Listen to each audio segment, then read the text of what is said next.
So yeah, I'm just going to make sure that yeah. So we, you know, it's easy to define. There's so many techniques available there, Mm. and we seem to be uh, looking for ways to become familiar with ourselves. Really, at the end of the Yes. day, it's like there's no escape from that. Yes. Whether it comes from your inner feelings, or from your neighbor, or from your loved one, or from a professional individual, there's always, and especially I would assume that living in the city would enhance that need Mm. because you're lost, your identity is lost there, and it's like every day the same task all over again to make sure that you don't lose yourself, Mm. and on top of it, to make sure that you get to know yourself even better by the end of the day. Mm. So is that an accurate assessment to think that the city is so overwhelming? In addition, I mean, even if you live in the most quiet, appealing environment, you still will have those inner struggles. Mm. In front of the white canvas, the canvas is telling you you're not getting past me. I mean, you're gonna have to slave in order to express yourself, and I have to allow you to do that first. People don't understand out there that we have a dialogue with the canvas, Mm. and that dialogue includes rhythm and voices, and you're alone there, but you're surrounded by a crowd of supposedly unseen individuals. Mm. So you have to go through this process and still believe that everything makes sense and that you're prevailing. So I would assume that the journey that you're taking, especially because it's happening in one of the most incredible cities in the world, Mm. would even more so be like a threatening, a creative threatening entity. Mm. So do you think that sometimes you have to prepare yourself for things before they even happen? No, uh it's very refreshing for me to hear from you because you don't live in the city, and the city, you lived in the city before in Yeah, yeah. Manhattan. Yeah, I know a lot about the city, definitely. Oh, so Long before you were born. right, so it's your memory and your Recollection, feeling, actually. your relationship with that. So it's Yes. very refreshing for me because I never lived really outside of the city. I just came here for summertime, and I don't have the comparison. I always live in the city, and it's not so scary for me. But hearing from your perspective, I feel like it's it's really, how to say, I can feel your feelings. Yeah, yeah, yeah. That's but also, and again, I don't know you well enough uh, to be detail Mm. oriented, but still, the I'm curious to know about how much of that environment is a part of your Mm. creative ability. Yeah, Because at the that's, end of the day, we cannot separate ourselves from where we yeah. live, and if where we live is constant action and constant noise, Mm. like I remember that once. My friend told me that he had like a panic attack, an exhaustion kind Yeah. of reality, and when the doctor accepted him and treated him a little bit, when he sent him home, he said, "Don't go home pretending that you don't have pressure in your life, Mm. even if you're a good pretender and Yeah. you can pretend like it's not there. Go and seek help before you need the help." Mm. So that means if you want to provide yourself with the guarantee that when it's coming your way, you can hum or sing or whatever it is that you choose, or you can pick up the phone and call someone that can help you. You rely on it, Mm. but don't make believe like it's not there. Right, Your right. life is full of pressure, Yes. and go with this knowledge. So it's oversimplifying a complex situation, but I think it's a very reasonable way to go about this kind of challenge. Mm. So when you're an artist, you want, I mean, correct me if I'm wrong, Mm. you want to take advantage of almost everything, directly or indirectly, knowingly or unknowingly, to serve your purpose as a devoted artist. I would assume. Is that a I think so. correct statement? I think so. I think I enjoy the process of being an artist, and I enjoy the my commitment to really create works. And now I have shows, and I organize events to learn from other leaders in the art world. So everything is very enriching. But at the same time, I'm constantly have self doubt every day. Um, uh, it's like That's a what I what? want to hear about the Yeah, most. it's like one aspect of self criticism is enlarged by creating art. I always have that, but when I'm doing more logical oriented works, um, it's uh, it's it's less harsh. You can rationalize it. It's channeled in a different level. But when you are creating art, you cannot hide. When I go to the studio and when I start painting, if my emotion inside is turmoil, is dark that day, the painting become really hard to see. I cannot lie. Maybe it's my style of painting is more abstract. I do figurative art as well, but when I do abstract art, it's really, especially the color. I just cannot line. So in the very early, my early works has many levels, have many layers. It's acrylic on canvas. The first layer is hard to look at. After it's dry, I will cover it, so it's very thick Yes, of until course. it's very pretty. And then I will. The self criticism came to me again. It's too pretty, so it's not serious art. It's more decorative. Hmm. So all kinds of self criticism I always have, um, even though I'm still young, but all my life until this point, self criticism is very big part of who I am, and I'm more and more aware of it, and I'm making friends of it uh, from almost like destructive to constructive self Yes. criticism. And um, yeah, what? That's a very that's a very eloquent answer, statement, description that you just gave. I'm really, I commend you for that, and I can really relate to it because the same with me. At first, I was trying to get rid of those sensations because they were like, I don't need it, I don't want it, Mm, I don't have to have it, I can brush it aside. I tried for a short time, and then I realized that I actually have to make friends with it. mm, With the canvas, when I first started, I had no prior education, and I never had problems with not having education when it comes to artistic engagement. But living in this community was like a little too much not to have a background. And suddenly I'm an artist, and suddenly I'm sending invitations to my art shows. I was afraid that people will think that I'm a loser, and yeah. they will just think it and look at me like, oh, look at him, he's a nobody. Who does he think he is? I heard his voices in my head. Still, So how the way that I got rid of it is by uh, introducing my power that comes from outside the painting, not Mm, as a painter. Because in my engagement with music, I'm a musician and I'm a poet, and mm, I'm very strong at that. So mm, what I did, I introduced my strength from poetry and music when I was standing with full of doubt in front of the canvas. mm. And suddenly I felt that I have muscles that I wasn't aware of, Wow. and they're kind of inflating. And I'm like, and suddenly I'm realizing that the canvas wants to make friends with me, that there's no resistance. And then when I tried to explain that and share that with people, they couldn't understand what I'm talking about. They said, it's a canvas. What are you talking about as if it's a living human being or something? I said, well, accept it as such because it is reality when you become an artist that decide to make it your life project. Mm, It is real. yeah. So when I was the first time I encountered movements in my studio, when I was the only one there, it scared me a little bit, but then I realized that I heard stories about it in the past. Mm, And I said, well, I guess it's real, in spite of it being not real. So you have to welcome it.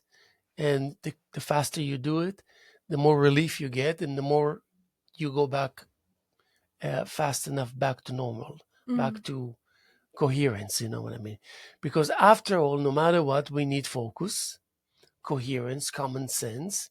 We need to be able to mix our colors. mm, We need to be able to do trivial things in the midst of moments of intensity. Yeah. So I'm sure you can relate to that. But also, I saw you, I think, in one of the videos that you're on the floor in this huge space, huge Yeah. canvas.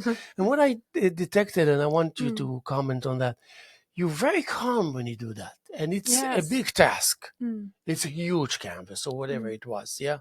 Huge. So I was watching you closely to see if you're intimidated because I said she must be intimidated a little bit, but I Oh don't see it. no.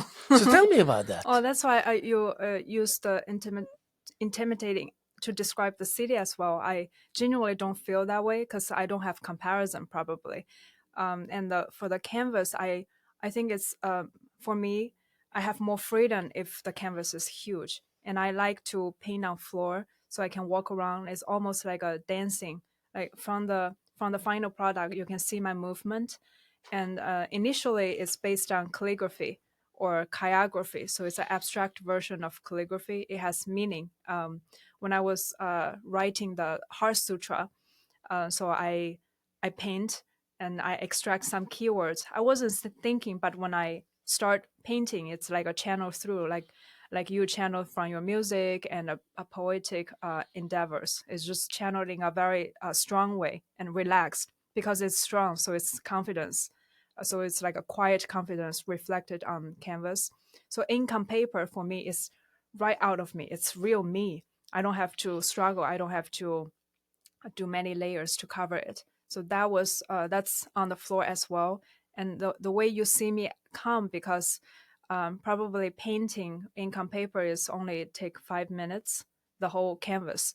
But preparation is few hours because I have modular system. The big canvas is made of 70 different modules. So I paste first I prepare the paper and then I paste it one by one on the floor. That Mm. take a long time. And one time, maybe the photo or video you saw is I have a photographer following me a few hours in the whole So day. that was after your preparation.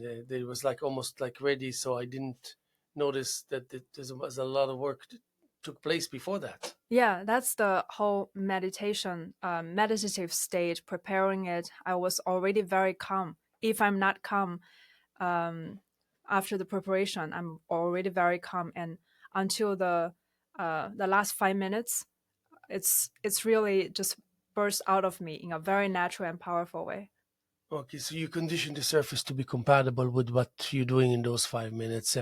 Now, as far as your um, fellow artists, Mm. what kind of a reality is fermenting in New York City? Is there like uh, uh, uh, um, what kind of values rule between artists? I mean, are people open to one another? Do you go to other people's studios? Do you get the feel of what they're doing? Do you allow people to come to your studio? Tell me a little bit about this kind of background. Yeah, I'm new as an artist, so I really want to know more artists and visit their studios.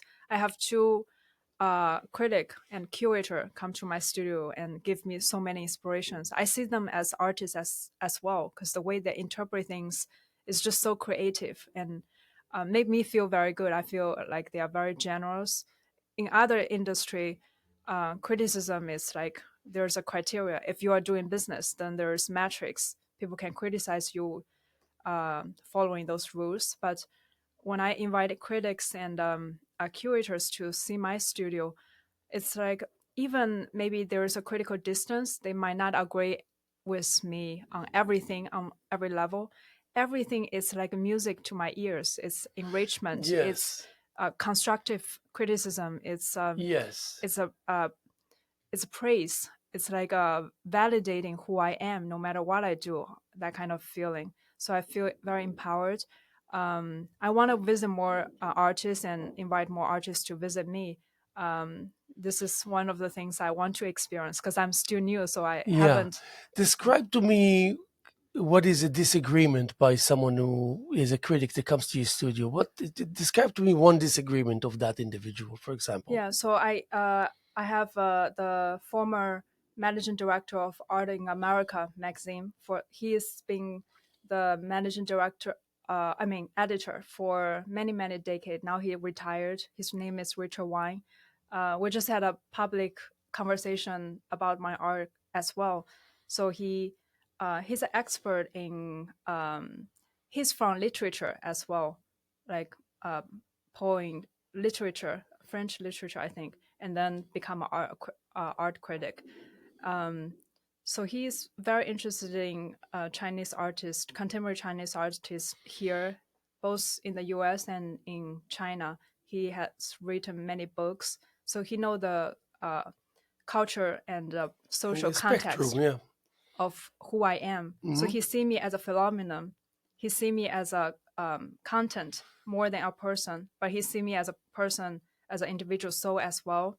So he came with some context in his mind, in his research, in his book, in his relationship with Chinese museums, artists already.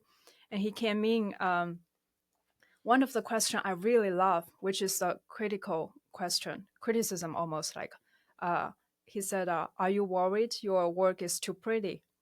And I was like, "Wow, I'm hearing me sing my inner voice," but um, because he said it, I feel like it's almost like a reassuring constructive criticism, instead of self doubt, instead of like a really. So did you ask him if he thinks that your work is pretty? That's why he was commenting this way? Yeah, I think my work is very pretty, especially when he came that day, because I have most of my very strong works. Strong works means intense, dark, and pretty. It's already in the later stage, not later stage, is more recent. But when he came, my studio is almost empty because I shipped everything in Vancouver for the show. So Uh-huh. I put my early works at the very beginning.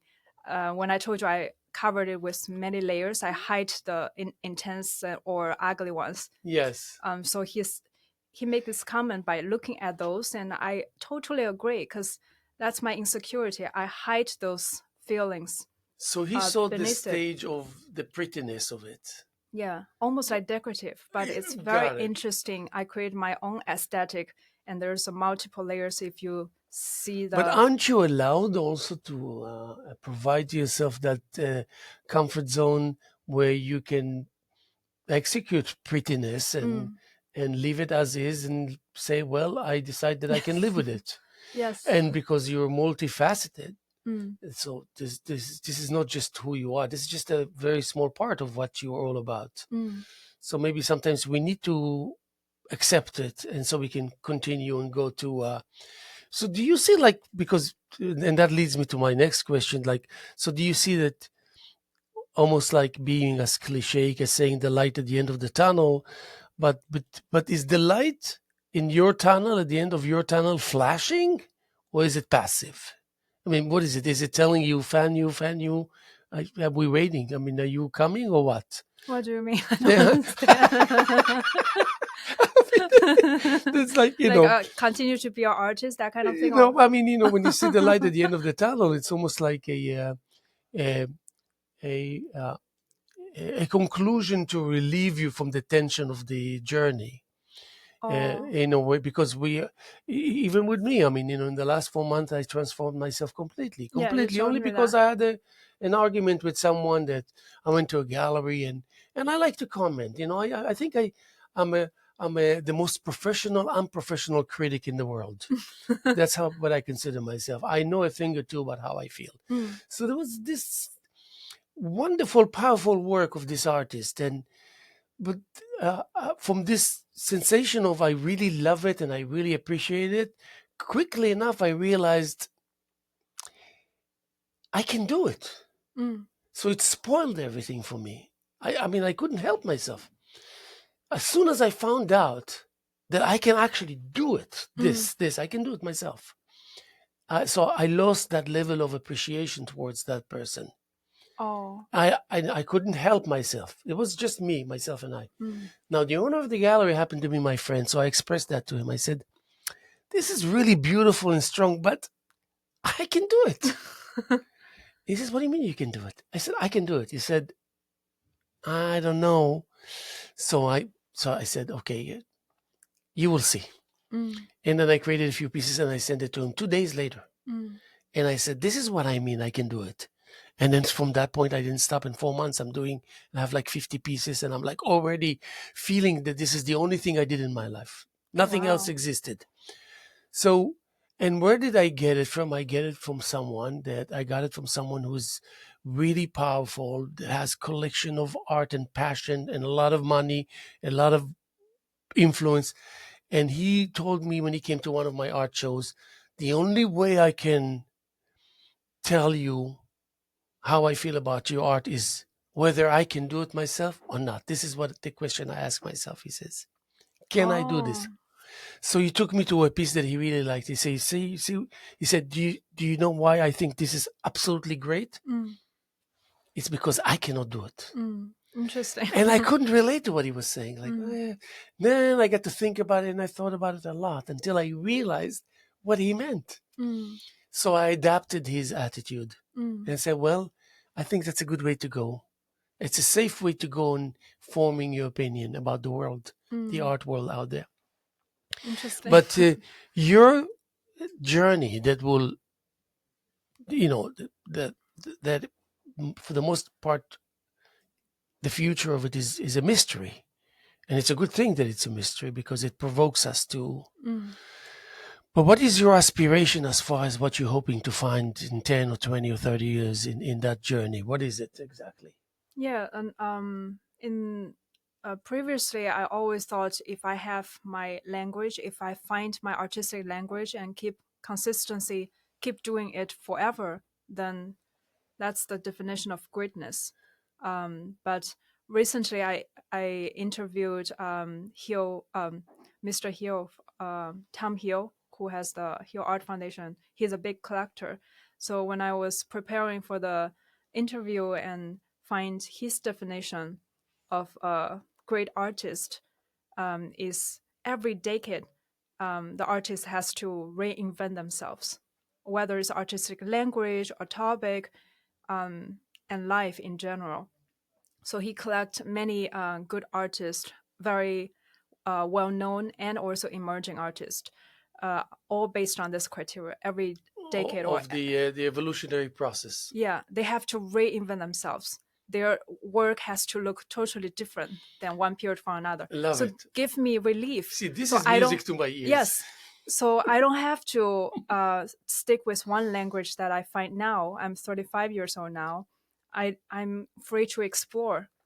So that was really inspiring, and it's yeah. And when I look at his life, he's in finance, but he reinvented himself throughout his career. In the very beginning, he was the top deal maker in M&A in finance, and then transformed himself to join Blackstone, but focus on building a relatively very small business to the largest of its kind in the world. It's a fund of hedge fund, from less than 1 billion to over to almost 80 billion when he left. And now he joined a data driven fund to build private market and real estate. So it's totally different. Yes. Keep learning, But keep in a very reinventing. interesting ways, there's a thread that's actually identical that leads through the three Yeah, so changes. I can understand why he has that criteria for identify greatness in an artist. He's living up his own standard of greatness and give me relief. We are free to reinvent, and we should celebrate, not to look at the previous stage as failure, but it's a reinvention. It's like you said, there's some core that keep evolving. We should be grateful for the previous stage instead of Yes. looking at it as a kind of a critical lens. So, do you think that your transformation will come vis-a-vis an intentional act? Hmm? Your transformation, Mm. or one of many that will happen to you in your life span, will come from through an intentional act. Oh no. Yeah. I mean, or it will be, Organic. or it will be intentional to trigger it, and then the rest will be organic. No, I think a life. Oh, I think a life itself did a lot, or our subconscious self did a great job on that. I don't want to experience challenge myself like intentionally, but I embrace it, and I know I'm more and more aware that's going to push us to reinvent So, ourselves. what do you self-impose in that scenario of your artistic endeavor? What Hmm. do you Um, self-impose anything? uh, Meaning, I mean, do you make yourself go somewhere, do something? I mean, in that immediate vicinity of yours, do you do you say I'm going to stand here longer, or I'm going to move there now, or I'm going to, I mean, open my arms wide? I mean, do you I mean, do you play head games with yourself sometimes? Like, because I do that a lot when I um yeah, I'm trying to use the skills that I have that I have none at all. You know, like mm, I try to use skills of acting. I mean, I cannot act if my life depended on it, wow. but I try to act as an actor in the studio, and I can afford to do it because I'm alone there, Mm. and it yields incredible results. So, do you ever think? That's funny. Can I say something? Yeah, of course. Acting without an audience. Why you think acting when nobody's there is it's safer? Because acting is supposed to Oh yeah, share I don't want with to make a others. fool of myself. I hate that. That's what scares me the most. Yeah, I thought that's what you want to do to embarrass yourself to experience that kind of uncomfort to make you I can give you stronger. an example of pretending. Mm. I call it pretending, but it was actually acting. So I wanted the change, but it didn't come. And this was like maybe 12 years ago, something.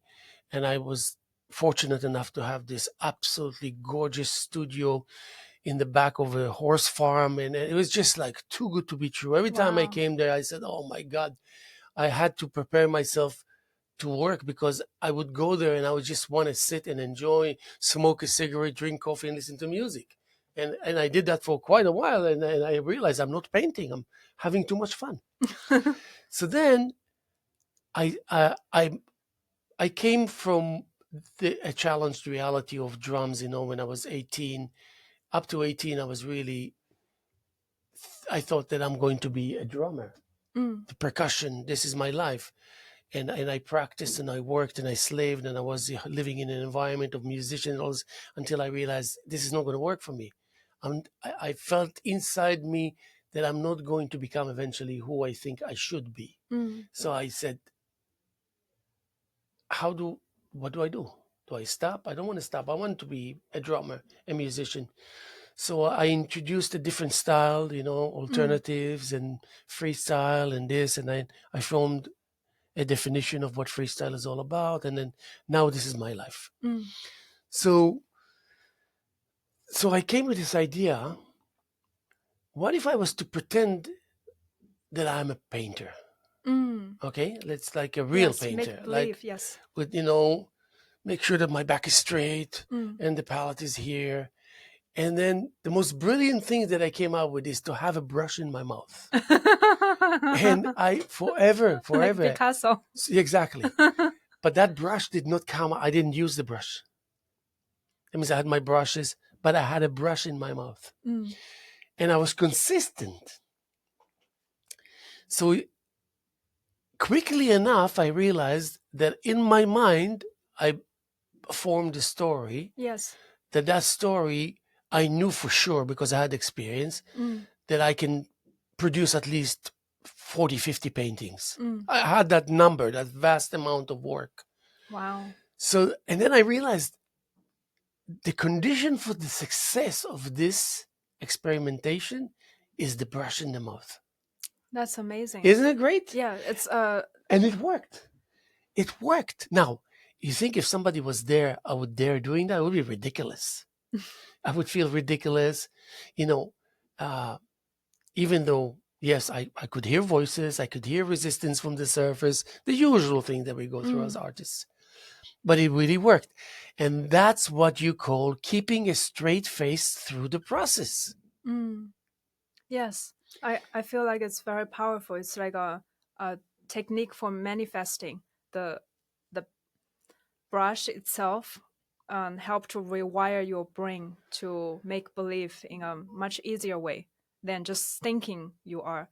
So that I think it's brilliant. I know every artist is their psyche is very strong and they have amazing ability to manifest. But I think I don't know if it just came to you the idea, but I find it so amazing. Yes. And I hope you're still using that kind of thing to Oh reinvent yeah, again. oh yeah. So many techniques I have by now. I'm a professional when it comes to playing head games with Yes, myself, and I use humming. rewiring it. Yeah, I use humming. I hum a lot Mm, intentionally. That mm, means, and also I pretend like I know how to paint. mm, Meaning, I get the brush and I start like as if I'm kind of doing a sketch, but I'm not doing a sketch. I'm not mm. doing anything really. I don't know what I'm doing, but I know that I trust my inner Mm, rhythm. I know that I have a natural eye for color and for composition. mm. I know that for sure. I mean, Oh, it's you have. yeah, I Mm, have. That's something that I have undeniably. mm, I know a composition. I know what is the nature of a composition, mm, and I know color. I understand color not from academia point of view, mm. even though I know a little bit about that too. But it's just it. There was another exercise that I did that was absolutely out of this world efficient. Mm. I I took upon myself once I decided, okay, from now for the next 3 months, I'm going to try to create the ugliest painting that I can. Yeah, I think you told me you want to curate a show for that as well, or unhinged, ugly. Did I share with you the You share with me you want me to participate in that thesis, uh but you huh didn't share with me your story. yeah the but then the thing is the challenge becomes greater when Mm, you succeed initially, mm, and you say, okay, it's going to work, mm, because you can find out that you're getting nowhere, so you have to stop. I mean, you cannot fight it. But I realized that it's working too well, mm, so the challenge becomes greater, and that I did not anticipate. The harder I try to create colors that don't go together, mm. the more beautiful the painting becomes. The more I insist to create something that is revolting, Mm, almost, the greater the painting is. So that's a discovery. mm, But this question is, can you hold this pretension mm, long enough? mm. Now you're leaving the studio and you're coming back. You're not the same person. Yeah, You yes. have to maintain that demeanor. Mm, And I managed to do it. I have some paintings that I treasure so much. I didn't even get to show them yet mm, from years ago. Just pretending and just trying to be as awkward as possible. mm. If we will have an exercise, you and me, describe to me a combination of colors that just don't go together. It's an impossibility almost, I believe. Mm. But maybe tell me, what are the colors that in your eyes don't go together? Don't go together. Very, very, very bright, but mixed together. That turns out to be a brown. No, Um, give me names of colors. okay, red and green, and depending on how we use it, like opposite spectrum. The color on opposite spectrum. Okay. So the only thing you have to do is really um, overemphasize a painting that Mm, has to do with reds and greens, mm, and intentionally introduce that these factors, like really focusing on how you don't sway right and left. You just stay with that opposition. yeah. I And can envision visually in my mind how that looks. Like I really don't like that kind of, but color but you know why when you cannot envision it? Because it's I more can. beautiful. Oh, you can. Yeah, I can in my mind because I saw that kind of painting before. It's just so ugly. But when I say two colors, actually every we can make it beautiful. So it's not accurate to just tell you which color. But I can see if somebody painted that way, I really don't like. Okay, no, that I can accept. But let's stay like you and I, as we're doing our own thing. You're Mm. doing your thing.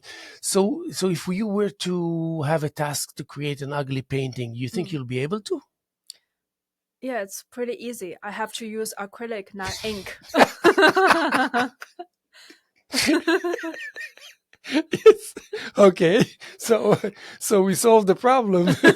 You go to acrylic Because and you. I had that experience.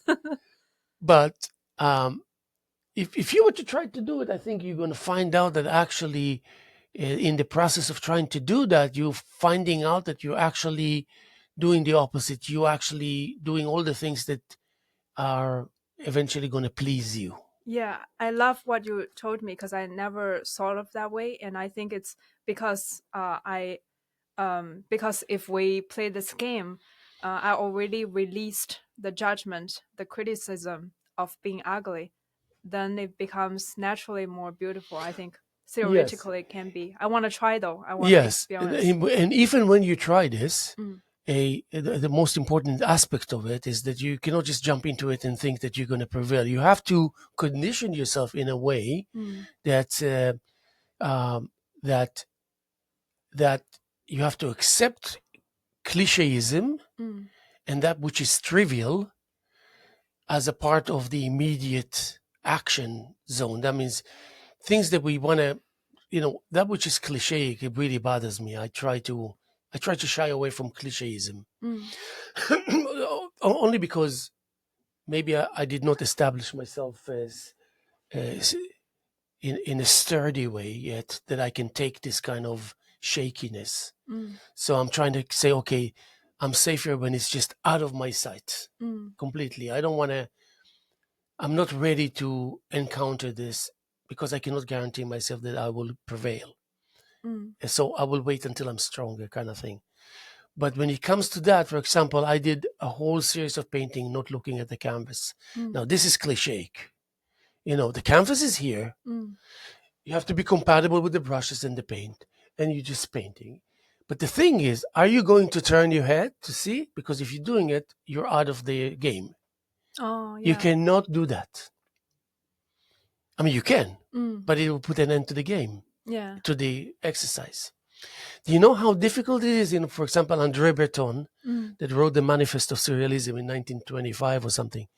The main things that he emphasized, like automatic. yes, but don't go back and check what you wrote or what you painted. Mm, You cannot stop to evaluate what you're doing. yeah. This is your enemy. This is what's going to break the deal here. Yeah. So you have to break this temptation.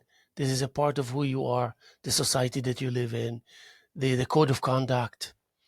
And when I read that, and I was like in my early 20s. Mm, Lucky for me, I came from that kind of for music that I was trying to always evaluate, even though I knew what I needed to know. But it was an obsession. How much did I manage to do? How fast was it? How wow. accurate? The timing? The this? I just couldn't breathe anymore. It's like I couldn't advance. And when I read that, I said, "Okay, he's my friend. Mm, I just found a friend mm, with a friendly voice, with a very reasonable description, and I can't believe that this is real." And I adapted it immediately. wow. So if you were to say, okay, I'm here, here's the canvas. If I'm compared, the only thing you have to worry about is that you can actually have a brush for each color Mm, instead of and that you can actually literally push your head away. mm, And it's unbelievable to see the results after the fact. yeah. But are you patient enough? Mm, How can you handle your temptations? yeah. The voices or the whatever scenario that comes to your mind, how can you deal with it? How can you put a mechanism in place that you don't have to handle its effect on you Mm, so often? yeah. And then quickly enough, you realize that actually you get to a point where this is not happening anymore. You're just doing your thing. Mm, And it happens to be incredible because it's absolutely different. mm, And therefore, it will most probably yield different results yeah. that otherwise is not there. But the question is, do we want to really do it? Mm. because, like we say, we go back to that which is beautiful. Or That becomes too everybody can do beautiful. that. Huh? Or everybody can do that. Like everybody can do what you just said. It's almost like an art therapy exercise. And I did similar things during a group therapeutic art session, or I don't remember what is that called. It's in a resort, and um, like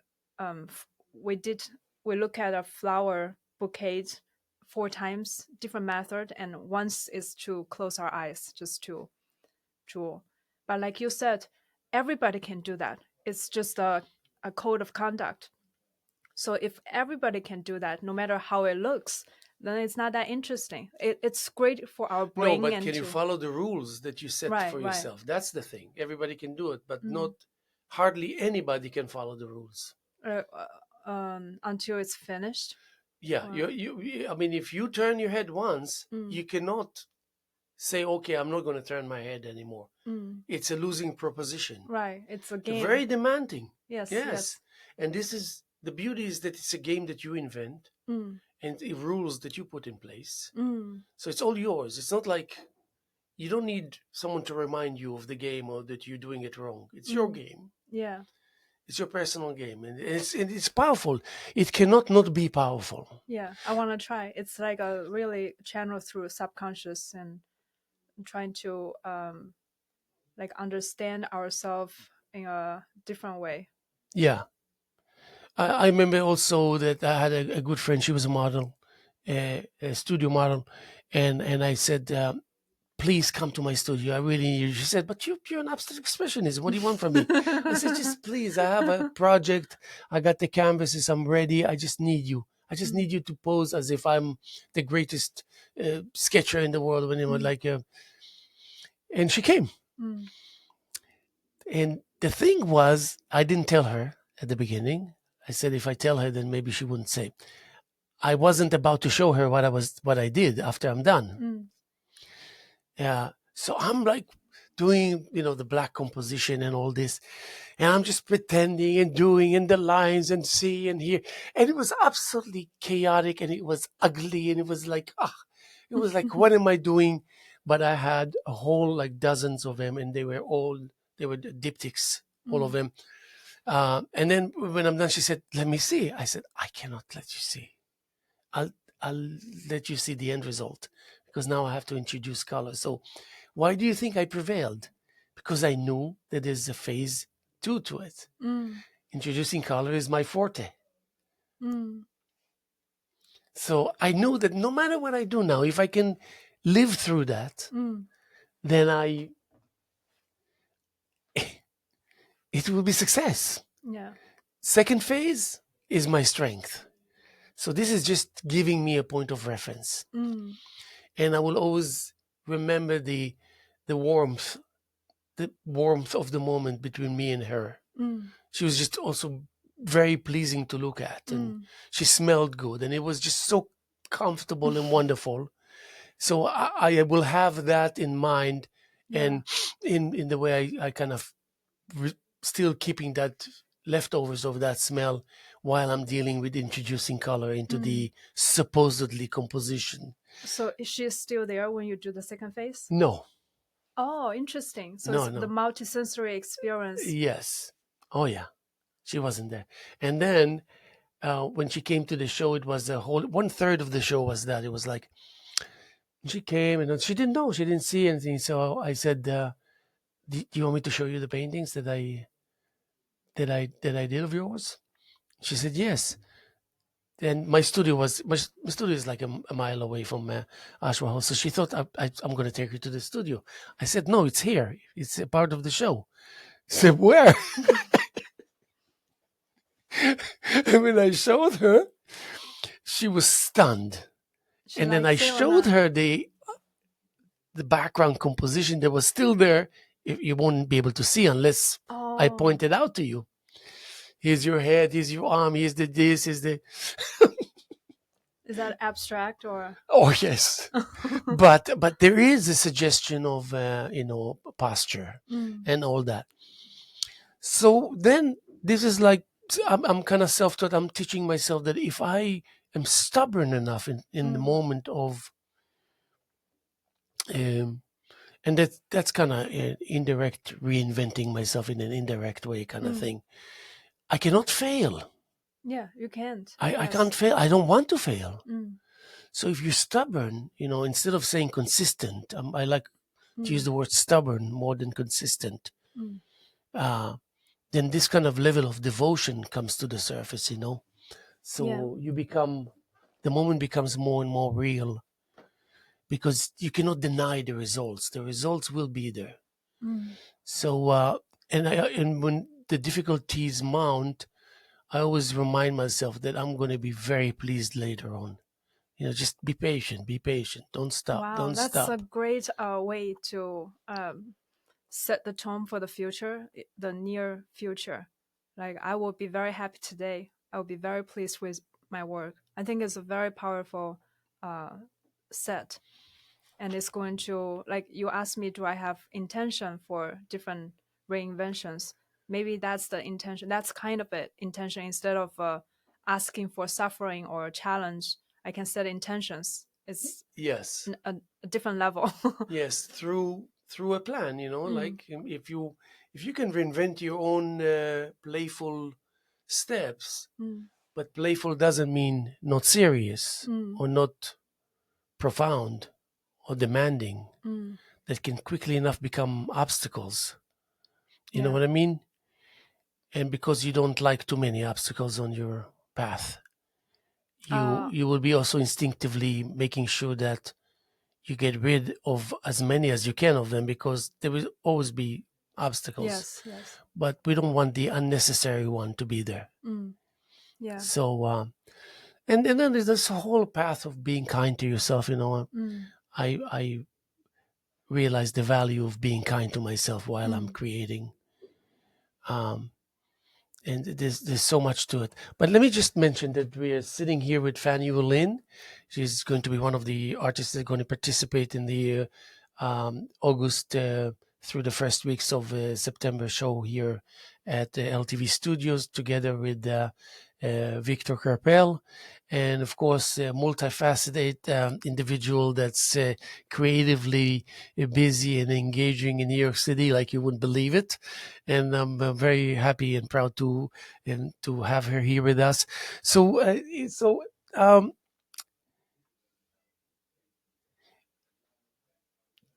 the I always want to ask people that come from the city and they're like creative in the city, the uh, uh, what is the declaration of the day for the kind of young generation of artists that are circling between the establishments of the educational establishments of such a great place such as Manhattan? I mean, what governs the things there? What is the aspiration of the young artist that arrives there now? I'm sure you have a feel to that and an understanding of what it's all about. What do you see when you look at it? Yeah, there are different kind of artists. For like a fine artist, really um, aspire to make it in the system. I think is they will like us. I think I'm a little bit different because I'm interdisciplinary, and I've shifted my aspiration. I will tell you later. But what I know from um, like artistic communities is if they went to fine art school, maybe they can take off from there because they will have a great support system from professors and maybe collectors or galleries will pick them right fresh out of school. That's one route. If they went to Yale University for MFA, for example, that's where galleries pick students right out of school. So normally it's from small galleries or even our residency programs. You can apply for different kind of more flexible representations. And then if you're being represented by a smaller gallery, that can very likely go to middle gallery. And if you're lucky or if you are really good, the bigger galleries and the mega galleries. And then you will be on secondary market. So you'll establish your price through auctions and other channels. So that's how art community works. not necessarily only in New York, but that's how I understand it. There's an ecosystem. I've been interviewing different like leaders within this ecosystem, and I learned a lot. It's not only about how the system works; it's really still about the soul of the artist, what they contribute to society, what they contribute to um, the understanding and reflection of the world we're living in. I'm talking about living contemporary, younger generation artists. Yeah. So what's their state of mind now as we speak? I'm sure you know better than about that than me. Mm. Uh, I I was going to tell you I don't see myself particularly as a fine artist only for fine artist that um how to say I used to when I just started when I have my plan to be a professional artist. I want to be rich and famous by being the artist, and this year I shift. I want to be a good artist. I want to be a good person. I want to be kind to myself and to others. And that's not a given. That's a practice in every moment because I have temper. I want to take every moment to appreciate instead of show my temper. And I want to retrain my brain. And I think artistic expression is a very beautiful practice for me. And whatever I want to do, actually, most of it realized. I have shows now, and I interview really the top leaders in the art world, and I learned a lot. And I have huge curators and critics visit my studio, so I'm achieving a lot of those by not pushing myself to achieve those. I want to be a good artist instead of rich and famous artist. And and probably you will be that also. You know what I So mean? that was my goal, and I don't like myself like that. And now I feel more centered, and I feel when I talk about the art community, that's how I see the system works. But each artist, especially I think younger generation, we are kind of confused, but we are very authentic. Our generation, and a lot of criteria changed. When you mention surrealism, in 20th century, every decade has a art movement, but we don't have it now. We call it contemporary art. Its art market is very strong. The big galleries and auction houses and the price established by collectors, I think, overpowered the birth of new art movement, Yeah, the which is system sad, itself. Oh, but yeah. it is That's a what we are. very observant statement. You're so right. Absolutely. And before all the different disciplines work together, architecture and surrealism, architect and poet and literature all work together as a group that push the movement forward. So it's art movement is also social movement most of the time. And also psychoanalysis is being inspired by surrealism. I think they all kind of work together, but now because we've been experiencing too much silos working in different our different world, I think it's coming back now. That's what Rachel is going to write about my work. Like I'm an outsider compared to artists study art and being an artist since they are very young. I'm really an outsider, and art world has discrimination of people like me doing other Yes. things and coming in. Maybe similar to your feeling of, are you good enough? You didn't go to art academy. I study architecture in art academy, so I'm an outsider as well. So I think we are defining who we are when we look back, which will be very important. Maybe now we feel like we are just who we are, but we are very important representation of what's defining in our time. Yes, and also it's the result of the failure of the educational system that doesn't um, trust that they can depend on you more rather than um, inject their fundamental outlooks on how things should be or shouldn't be, what is right, what is wrong, and the fact that they can decide that there is something right and there is something wrong, which is doesn't in my eyes it doesn't exist. Um, I can tell you that uh, I live the statement that Picasso said that I live it every day because I got 5 kids. Mm. And he said, all kids are really good artists. Yes. But the question is, can they remain artists when they grow up? Mm. So what he's trying to say is that you have to do something about it with your kids. Mm. And for the most part, it's not as much as you think you should do. Like I have a 9-year-old, Mm. and she's immaculate. And at first, I was saying to myself, well, they're my kids. Anything they do, I love it. They're great. They're talented and all this. Yeah, fine. But I got over that. Now I'm in stage where I really want to see what's going on. Mm. So I know that they look at me and I share with my family. I hang it at home, I test it, I this, and I create a lot. It's there coming, going, and they notice, they come to my shows, they realize, they come to my studio. My 5-year-old will tell me, Papa, this wasn't here last time I came. Oh.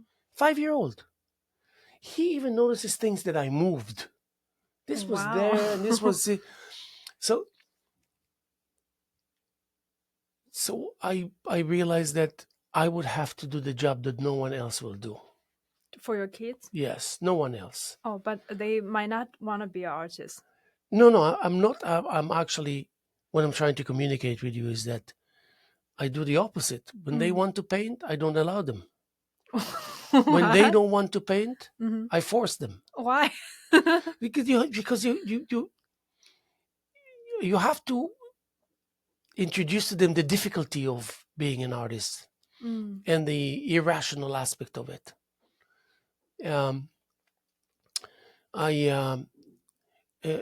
My 9-year-old started to imitate me, created beautiful things. Mm. So I said, Bina, you're going to have to stop doing it. Mm.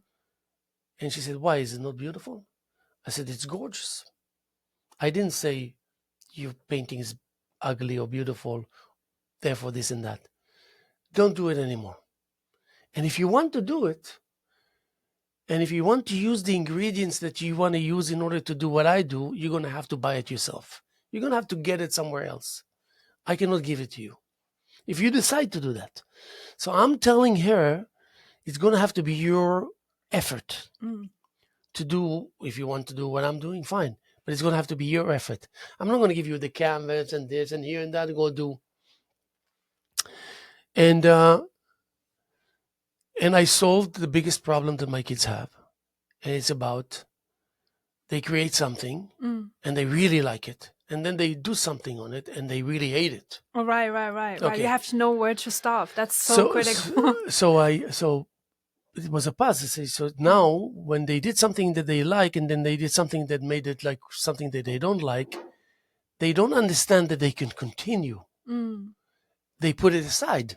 Oh, this is so. You understand what I'm saying? So now, I had a session with all my kids and I said, listen, you create something, first layer, it's beautiful. Then another layer, you don't like it. Then another layer, and it's really interesting. Yeah. Then another layer, you hate it. Then another layer, you love it. Then another layer, you can't stand it. Yeah. Then another layer, it's gorgeous. Then another layer, it's disgusting.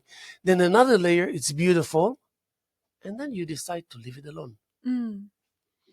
You don't decide it's done. You decide, now I'm not going to do anything.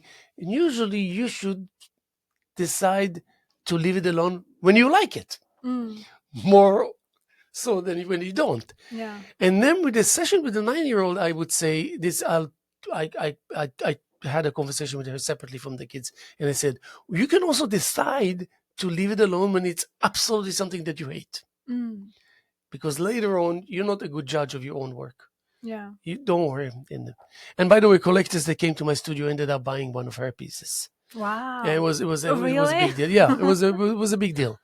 But then I'm saying, so the establishment will not. It's the artistic, the educational artistic establishment fears that you will gain superiority that they cannot deal with. Yeah. They know what it means to be an artist and to govern your own journey and your own task, and and they know that once you take off, they will not have any kind of influence or control over you. Who? The Sorry. establishment itself. Oh. So when you come to school and become a part of the system, they want to say, hey, you listen to me. You hear what I say. You adapt. You digest. You follow. I need to see the evidence that you're listening to me and that you follow the guideline. I need to see it now. That means you wait, your time will come, then you can do whatever you want. But now, and this is a big mistake, a huge mistake. And again, we don't even have enough time for me to explain why I think, but they fail there. For example, they never take a pause. Let's say a little break. They say, okay, now let's behave stupid. 5 minutes, 10 minutes. If you have a session of 4 hours, you have to have 3 sessions of 7 minutes. Each session is to behave stupid, reckless. Do you understand what I'm saying? Yeah. So when I was in Central Academy of Fine Arts, 5 years for architecture, but I have exposure to other classes from different department, and there's 2 teachers, 2 professors I like I like a lot. One is from sculpture department. All she does is ask us to act embarrassed, act stupid. She's educated here in the U.S. and she brought us the fresh. I love her, and I think she's also influenced by like a Japanese kind of art. So the final work, she has a very clear criteria, but the process, she just asks us to go crazy, That's good. jump in the water, And I hate to stop you because we already passed the hour. oh. Yeah. But let me just say, first of all, Fanyu Lin is here with us, and it's a pleasure to have you here. The hour went by pretty fast, you must admit, and we didn't even cover the beginning of it. Hopefully, I will have you again here, and we can take it a little further. So, all the information about the upcoming show. What was it? Echoes, Unrevealed. And Unveiled Echoes. Unveiled. Is it Unveiled Echoes? Yes. I forgot even the title. Echoes Unveiled. Echoes Unveiled, yes. Not to be missed. And I want to thank my guest for showing up here. Fanyu, thank you so much for this wonderful presence of yours here and the energy. We're going to be here tomorrow as much as we were here yesterday and as much as we're here this morning or Friday morning. July 26th, year 2024, here with the Hello Hello Show. And my name is Haim Mizrahi. God bless. We know you're out there. We appreciate your effort. We'll see you soon.